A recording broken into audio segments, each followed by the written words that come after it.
à tous, on commence ce journal du Mercato à l'Olympique de Marseille où la piste menant à Moussa Dembélé vient d'être sérieusement réactivée. Toujours à la recherche d'un buteur pour épauler Valère Germain sur le front de l'attaque, les dirigeants marseillais n'auraient pas abandonné le dossier. Mieux encore, le joueur serait désormais prêt à venir en Ligue 1. Reste à convaincre le Celtic Glasgow de lâcher sa pépite. À Paris, l'arrivée de Neymar continue à faire des victimes. Avec lui, Pastore, Di Maria, Lucas et Draxler.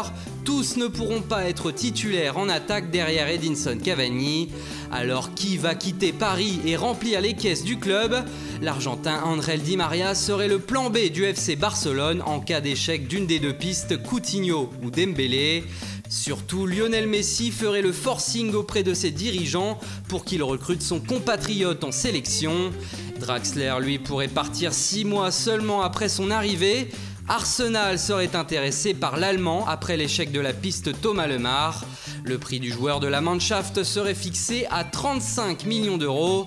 Et il n'y a pas que Arsenal sur le dossier. L'Inter Milan, le Borussia Dortmund, mais aussi le FC Barcelone, encore eux, seraient à l'affût.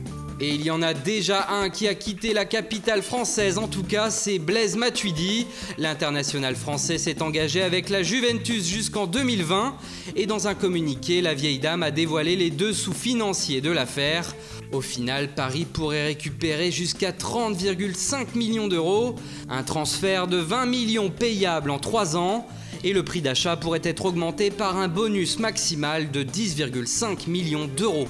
Mais la Juventus n'a pas dit son dernier mot, la vieille dame cherche encore à se renforcer, notamment en défense centrale, le départ de Bonucci ayant laissé un grand vide.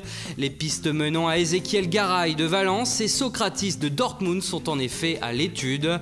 Enfin, en attaque, le dossier Baldé Keita avancerait. Selon la presse italienne, le buteur de la Lazio serait même parti au clash avec sa direction pour forcer son départ à la Juventus.